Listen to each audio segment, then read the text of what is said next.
गुरुर्विष्णु गुरुर्देव महेश्वरः गुरुर्साक्षात् परं ब्रह्म तस्मै श्री गुरुवे नमः। बोलिए गुरुदेव भगवान की जय।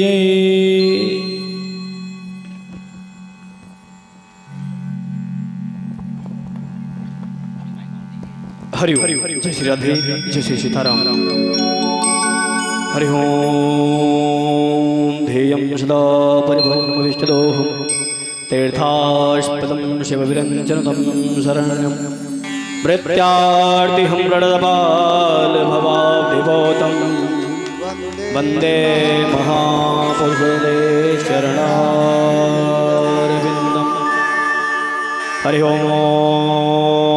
भद्रं कर्णेभ्यः शृणोयामदेव भद्रं पश्येम क्षाभिर्यजतराः स्थिराहिराङ्गाय तुष्टो वागुं शस्तानो बिभरसे माहि देवहितं जदायो शतमेनो शरदो अन्तिदेवा यतरा नश्चकराजरशन्तनो नाम पुतराशो यदरा पितरो भवन्ति मानो मद्यारे रिखरा युर्गन्तो आदितिरन्तर्चमादिति माता स पिता स पुत्रः विश्वे देवायादितिः पञ्चजना आदितिर्जातमादितिर्जातिनवाम द्यौः शान्तिरन्तरिजगुं शान्तिः पृथिवी शान्तिरापः शान्तिरोषधयः शान्तिः वनस्पतयः शान्तिर्विश्वे देवाः शान्तिर्ब्रह्म शान्तिः सर्वगुं शान्तिः शान्तिरेव शान्तिः सामा शान्तिरेधि यतो यतः समीहसि ततो नो अभयं कुरु सन्नः कुरु प्रजाभ्यो भयं नः पशुभ्यः शान्तिर्भवतु सर्वारिष्टशान्तिर्भवतु। ॐ रामाय भद्राय रामचन्द्राय वेदसे रघुनाथाय नाथाय सीतायाः पतये नमः। श्री सीतारामाभ्यां नमः। ध्यायो ध्यानार्थे मनसोपचारयित संपूजेत प्रणेत प्रणमाम्यहम्। बोले श्री सीताराम जी महाराज की, शंकर भगवान की, आज के आनंद की, श्री महाराज की, श्री सुखदेव भगवान की। आइए आज हम सभी इस श्री रुद्र महायज्ञ की चतुर्थ दिवस के बेला में सभी लोग यहाँ पे सब उपस्थित हैं। आप सभी अपने कीमती समय निकाल करके यहाँ पे उपस्थित हैं। आप सभी का बहुत बहुत साधुवाद धन्यवाद। अवध धाम से पधारे हुए श्री महाराज जी उपस्थित हैं। आप सभी के समक्ष मैं श्री महाराज जी से निवेदन करूंगा चंदन कर बृहस्पतेः त्वामोखधे सोमो राजा विद्वानक्षमादमुच्यत। यहाँ कुछ वरिष्ठ भक्त यहाँ पे उपस्थित हैं। तिलक लगा करके महाराज जी का स्वागत करेंगे। आप सभी लोग ताली बजा करके स्वागत करें। आचार्य श्री डब्बू जी महाराज तिलक कर रहे हैं महाराज जी का। सभी लोग ताली बजा करके स्वागत करें। जय हो श्री आचार्य जी की जय।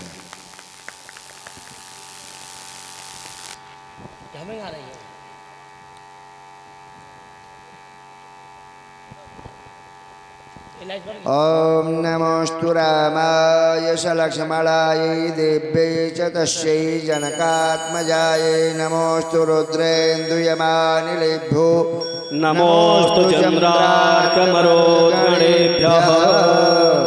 आइए इसी के साथ बहुत ज़्यादा समय न लेते हुए आप सभी यहाँ उपस्थित हैं। मैं श्री महाराज जी से निवेदन करूँगा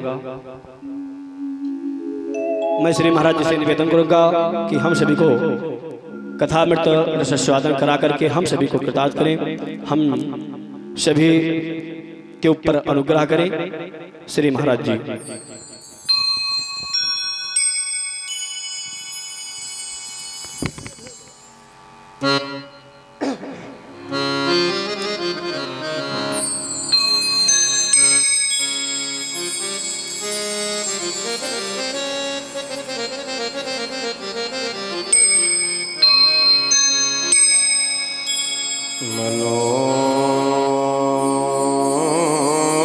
मनोजवं मारुततुल्यवेगं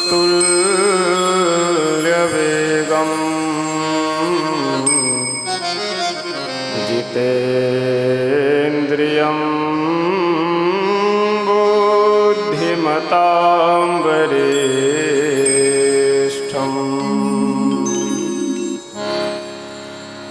वातात्मजं वानरयूथमुख्यं श्रीरामदूतं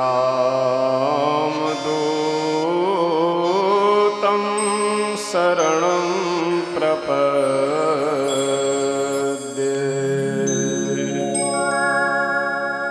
कर्पूरगौरं करुणावतारं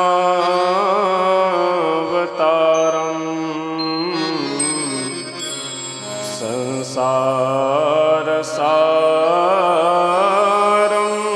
भुजगेन्द्रहारम्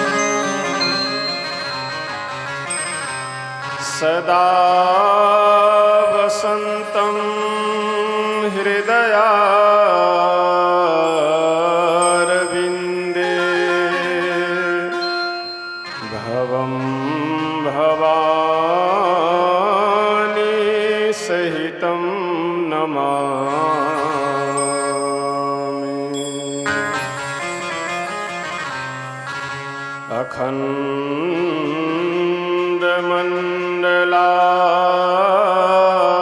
अखण्डमण्डलाकारं व्याप्तं येन चराचरम् तत्पदं दर्शितं येन तस्मै श्री गुरुवे नमः। त्यक्त्वा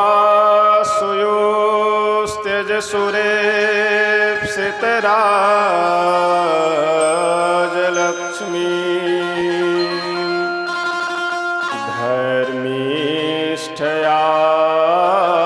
धर्मीष्ठयार्यवचसा यद्गादरण्यम् मायामृगं दयितेप्सितमन्वधावत् वन्दे महापुरुषते चरणारविन्दम्।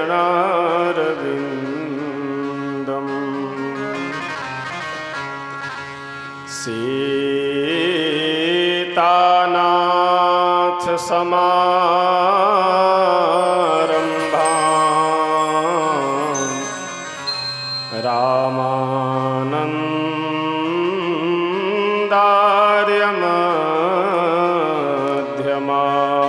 रामानन्दार्यमध्यमाम्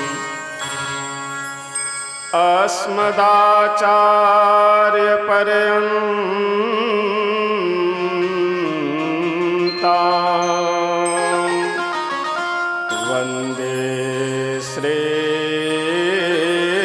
गुरुपरम्